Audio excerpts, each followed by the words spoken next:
Bangsa jin lebih maju dari manusia dalam hal ruang angkasa. Sejak dahulu bangsa jin sudah biasa menjelajah tempat-tempat yang jauh di langit untuk mendapatkan berita-berita dari langit agar mereka dapat mengetahui suatu kejadian. Sehingga jin-jin ini bekerja sama dengan para walinya, maksudnya adalah dukun-dukun. Dukun yang saya maksud adalah yang bekerja sama dengan bangsa jin, bukan dukun pijat atau dukun pengobat tradisional, bukan. Nah, ya, jadi di sini adalah itu yang kita maksud. Karena kalau dukun pengobat tradisional ini juga di antara kita juga ada yang jadi dukun pengobat tradisional. Masih bekam? Oh masih ya. Baik, Bapak dan Saudara, Allah Subhanahu wa Ta'ala berfirman menceritakan bagaimana bangsa jin itu menyatakan wa anna lamasnas samaa'a fawajadnaha muliat harusan syadidan wa syuhuba. Dan sesungguhnya kami telah mencoba mengetahui rahasia langit, maka kami mendapatinya penuh dengan penjagaan yang kuat dan panah-panah api. Ini pasca diutusnya Nabi Shallallahu Alaihi Wasallam. Maka setan tidak lagi, bangsa jin tidak lagi mudah untuk mencuri berita langit, karena di sana ada harosan, ada penjaga. Penjaganya syadida, kuat. Tidak hanya ada penjaga yang kuat, tapi juga ada syuhuba, ada panah-panah api. Wa anna kunna naq'udu minha maqa'ida lis-sam'. Dan sesungguhnya kami dahulu dapat menduduki beberapa tempat di langit untuk mencuri dengar, untuk mendengarkan berita langit.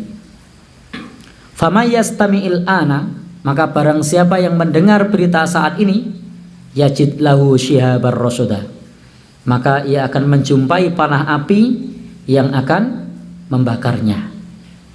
Ini adalah ayat yang menjelaskan bagaimana bangsa jin sudah mampu menembus langit, sementara manusia belum mampu. Bangsa jin mampu mencuri dengar dari berita langit, sementara manusia tidak mampu. Dan Rasulullah Shallallahu Alaihi Wasallam juga telah menjelaskan kepada kita bagaimana bangsa jin ini akan mencuri dengar dari yang lainnya. Sebagaimana diriwayatkan dari sahabat Abu Hurairah bahwa Rasulullah Shallallahu Alaihi Wasallam bersabda, jika Allah Subhanahu Wa Taala telah menetapkan sebuah perkara, maka malaikat membentangkan sayap-sayapnya sebagai bentuk ketundukan atas firman Allah Subhanahu Wa Taala. Maka kemudian pada saat itu mereka semua tidak lain dan bukan melainkan tunduk kepada Allah. Ini adalah para malaikat. Seakan-akan dia merupakan rangkaian besi di atas batu yang licin, sehingga semuanya tunduk. Apa yang difirmankan Rabbmu, maka mereka menyatakan qaulul haq, adalah berita yang benar. Nah, dialog para malaikat, madza qala rabbuk, apa yang disampaikan oleh Rabbmu, kemudian dijawab qaulul haq, inilah yang didengar oleh syaitan-syaitan itu. Maka ini didengar oleh para pencuri dengar. Mereka berdiri satu di atas yang lain, sebagaimana di sini Sufyan memberikan contoh dengan telapak tangannya, bertumpuk-tumpuk satu dengan yang lainnya.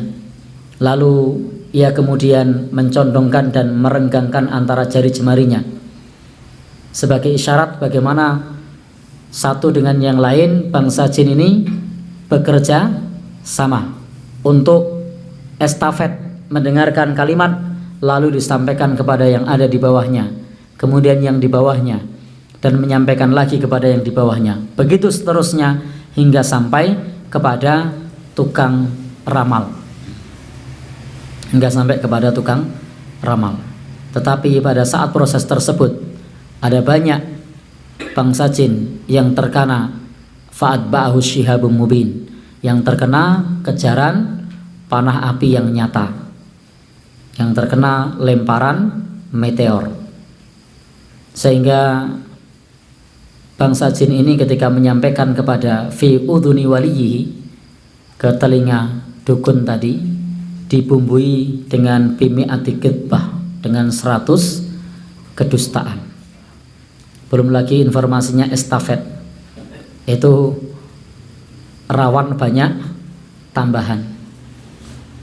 Saya pernah lihat outbound itu, satu permainan, mendengarkan lalu disuruh menyampaikan, lalu disampaikan lagi, ternyata informasinya beda. Jadi dia pakai isyarat, jadi gosok gigi awalnya, kemudian suruh menyampaikan lagi, ternyata lama-lama jadi potong leher. Padahal awalnya yang pertama gosok gigi, tapi disampaikan lagi, ternyata lama-lama jadi yang tadinya gosok gigi jadi potong leher. Baik, itu contoh bagaimana estafet itu informasinya tidak akurat, sebagaimana dalam outbound tadi. Belum lagi di sini Nabi menjelaskan dibumbui dengan 100 kedustaan. Maka hampir-hampir tukang ramal itu ketika meramal, yang biasa diingat orang adalah yang satu yang benar, tetapi yang keliru tidak diingat. Dan pinternya tukang ramal, mereka membuat kata-kata yang ambigu, yang bermakna ganda. Jadi kata-katanya ambigu. Ditanya, gimana cucu saya, Mbah? 3 hari beres. Jadi kata-katanya ambigu. Begitu 3 hari meninggal, dia protes, Mbah, kok meninggal? Katanya beres. Beres kan? Meninggal. Terus kemudian kalau ternyata sehat, Mbah sehat. Apa kata saya? Beres kan? Sehat. Kata-katanya ambigu. Ketika ditanya tentang orang yang mencuri misalnya, siapa yang mencuri laptop saya? Orang yang dekat. Jadi ambigu. Ternyata yang nyureng orang jauh, lo kan ngambilnya dekat kan? Ini hanya ilustrasi ya. Maka itu kata-katanya ambigu. Tidak usah percaya dengan dukun, tukang ramal. Dosanya besar. Nabi menyebut, man atakahinan aw arrafan fasaddaqahu bima yaqul faqad kafara bima unzila ala Muhammadin sallallahu alaihi wasallam. Barang siapa yang mendatangi kahin atau arraf, ini dukun atau tukang ramal, fasaddaqahu bima yaqul, lalu percaya dengan apa yang ia ucapkan, faqad kafara, maka sudah kufur, bima unzila ala Muhammadin, dengan apa yang diturunkan kepada Nabi sallallahu alaihi wasallam. Berarti hukumnya apa? Dosa besar. Disebut kufur dengan yang diturunkan kepada Nabi sallallahu alaihi wasallam. Dan orang-orang jahiliyah dahulu itu memiliki khurafat. Tahu khurafat ya? Sebagaimana istilah di tempat kita terkenal TBC, T-nya takhayul, yang B-nya bid'ah, C-nya khurafat. Khurafat itu dari kata khurfatun, dari kata khurfatun, keramat, sakral. Jadi dia ada cerita-cerita keramat di masa jahiliyah dari mulut ke mulut.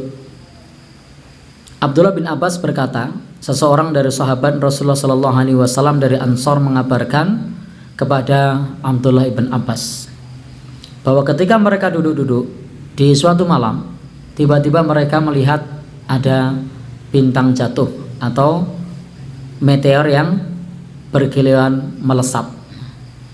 Ini kalau kita pernah ingat tahun 80-an 90-an, biasa di depan rumah ketika bulan purnama, gelar tikar. Nah, maka salah satu pemandangannya adalah melihat bulan. Itu di tahun 80-an, 90-an. Tidak tahu sekarang masih ada enggak orangnya seperti itu. Ini bapak-bapak di sini pernah ngalami itu? Iya. Iya, pernah kodean juga ya. Nah, biasanya kalau ada bintang jatuh kita akan melihat. Sekarang nggak susah melihat itu karena jarang kita memperhatikan langit. Termasuk kalau ada pesawat yang lewat, ada satelit yang lewat itu biasanya kemudian kita akan memberitahu yang lain. Dan gumunan dulu. Itu saya ingat ketika saya masih kecil. Nah, dulu kondisi di zaman sahabat juga begitu. Mereka sedang duduk-duduk di suatu malam, tiba-tiba mereka melihat bintang jatuh atau bintang yang melesat. Maka Rasulullah SAW berkata kepada mereka, apa yang kalian pikirkan pada masa jahiliyah jika ada bintang yang seperti itu? Maka apa jawaban mereka? Mereka menjawab bahwasanya Allah dan Rasulnya lebih mengetahui. Dahulu kami berkata pada malam ini telah dilahirkan orang besar, sebagaimana telah mati pula orang besar. Jadi khurafat mereka seperti itu. Kalau ada bintang jatuh menganggap lahir orang besar atau mati orang besar. Sama juga ketika gerhana. Ketika gerhana mereka menganggap ada orang yang besar lahir atau mati. Dan pada saat gerhana di zaman Nabi itu salah satu putra Nabi pas meninggal, sehingga mereka kaitkan bahwa ini terjadi karena meninggalnya putra Nabi, padahal itu tidak ada kaitannya. Jadi khurafat mereka seperti itu. Maka Rasulullah SAW bersabda, sesungguhnya bintang tidak dilemparkan untuk kematian atau kehidupan seseorang, tetapi itu semua Allah Subhanahu wa Ta'ala yang telah menetapkannya. Jadi di sini Rasulullah SAW menepis anggapan orang-orang yang jahiliyah terdahulu, menganggap bahwasanya ketika ada bintang jatuh karena ada orang mati atau ada orang besar yang lahir. Kemudian Nabi menjelaskan bahwa itu bukan karena kematian atau kehidupan seseorang, tetapi Allah lah yang penuh berkah dan maha tinggi telah menetapkan satu perkara. Maka para pembawa arsy bertasbih, kemudian penghuni langit berikutnya bertasbih pula, hingga tasbih pula semuanya. Kemudian makhluk yang berada setelah pembawa arsy bertanya kepada para pembawa arsy, madza qala rabbuk, apa yang disampaikan Rabbmu? Ini dialog para malaikat. Maka dijawab qaulul haq, dan itu didengar oleh setan-setan, oleh bangsa jin. Maka kemudian bangsa jin itu dikejar dengan meteor atau bintang tadi. Maka ini adalah penjelasan Rasulullah SAW. Sehingga setiap mereka dapat mencuri kabar, maka akan diinformasikan kabar tersebut di telinga walinya dengan dibumbui kedustaan. Namun mereka berdusta dan juga menambahkannya. Maka mereka ini dikejar dengan kobaran panah api atau meteor yang tampak oleh mata kita.